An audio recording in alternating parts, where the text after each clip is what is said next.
Hey guys, the Chickens here. We're back to another home gym video. In today's video, guys, we're talking about how to properly spot a squat. So obviously everyone's seen now what happened to Justin, the 33-year-old bodybuilder that got crushed by the squat, and it pinched his nerve and ended up killing him, which was, huge tragedy, and that's terrible that can happen, but something that's, very easily avoidable and something that we can prevent. So we're going to talk a little bit about how to properly spot a squat, and some other things that you should have in place before you go to do a max attempt. So right over here, this is where my setup is that you guys have seen. Right now, the biggest thing, the easiest thing that you can do to protect yourself: safety arms. You should never squat without safety arms, straps, chains, something like that in place. You'll see at the powerlifting meets and like Olympic meets that they'll have like human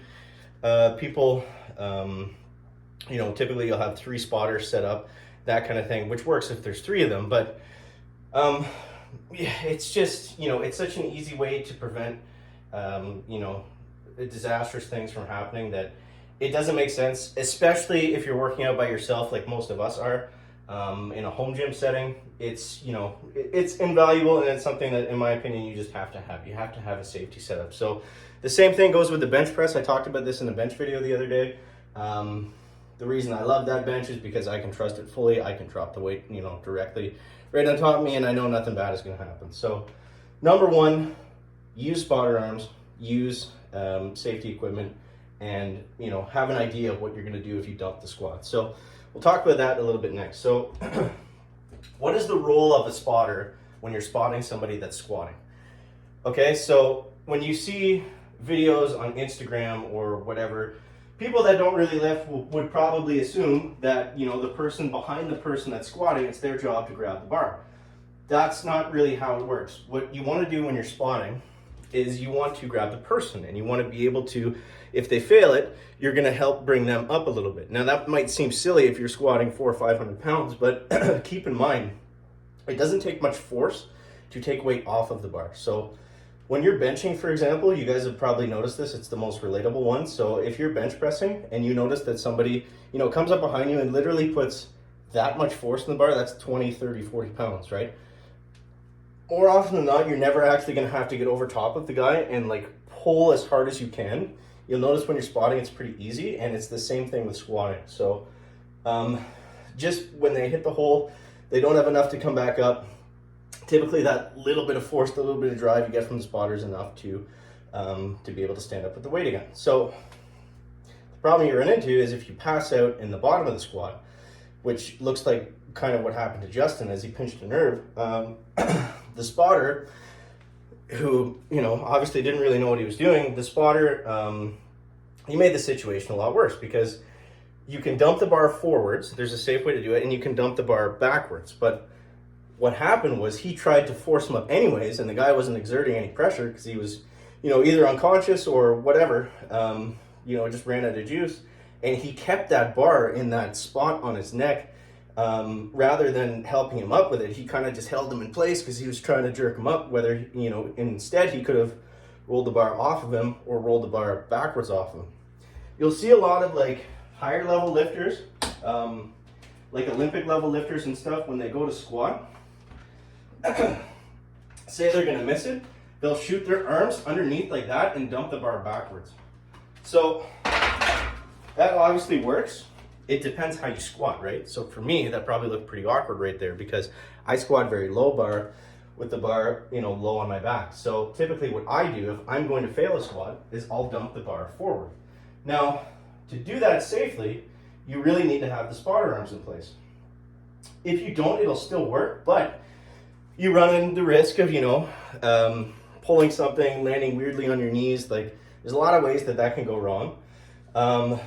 I'll show you how to do it in a second, but one of my personal experiences was I was box squatting, and box squatting is different because the weight doesn't come down as far as it normally does. So what happened was I got pinned on the box and I had nowhere to go. I couldn't go forward because I was going to crush my spine. It was just super awkward. So what I ended up doing was, as I was sitting on the box, just like I showed you, I put my arms up and I had to dump the bar backwards. So it was crazy at the time because I actually almost hit somebody behind me. This was back in the commercial gym days, but yeah, I mean, in that situation, you're either going forwards or you're going backwards. So you should really practice it and get used to it. So for someone like me, kind of like what I just explained, here's how I would do it. So if I go down and I've got the bar, this is normal position for me, and I go down to squat it and I just can't get up, the easiest way to do it, because I'm not going backwards from this position, is just dump it forwards and it lands right on the bar. Now I can do that without spotter arms in place too, and it does work okay, but it's tricky. It's tricky. So you see what I mean? In that position, in that situation, the last thing that I would want is somebody pushing me more, forwards, or holding me in place rather. So I have no way to dump the bar. You'll see when he finally got off of the guy and he kind of just threw the bar forward, whether his hands fell like that or, he was conscious or whatever, but that was obviously what his body was trying to do, was to get the bar off of him. So really sad thing to see, but, hopefully this helps out some people that were wondering about what happened, and just how to bail a squat safely. So yeah, sorry, I just worked out, so I'm kind of losing my breath, but yeah, and there's a lot of different options too. I mean, you'll see it's not just the spotter arms. Sometimes you'll see guys squatting with chains kind of hanging from the rack or the ceiling. Those work just as well too. I think that's more of like a monolith setup, but you can't beat the spotter arms. They're just so easy. You can put them to whatever height you want. If you want to do, pin squats or rack pulls or whatever, for these ones, I think they were $200. It's just a requirement. Like if you're gonna get gym equipment, you cannot not have spotter arms. You gotta have them. You gotta have them. So that's the takeaway. Hopefully that does help some of you guys out there, or just if you were wondering what happened. It's sad. It sucks, and a lot of people are gonna look at this and then just immediately run into, oh, weightlifting's dangerous, or squatting is, it's very unsafe. Why would you do that exercise when that guy died like that? It's not that the exercise wasn't safe, it's that he didn't have any safety measures in place, and unfortunately the spotter didn't really look like he knew what he was doing.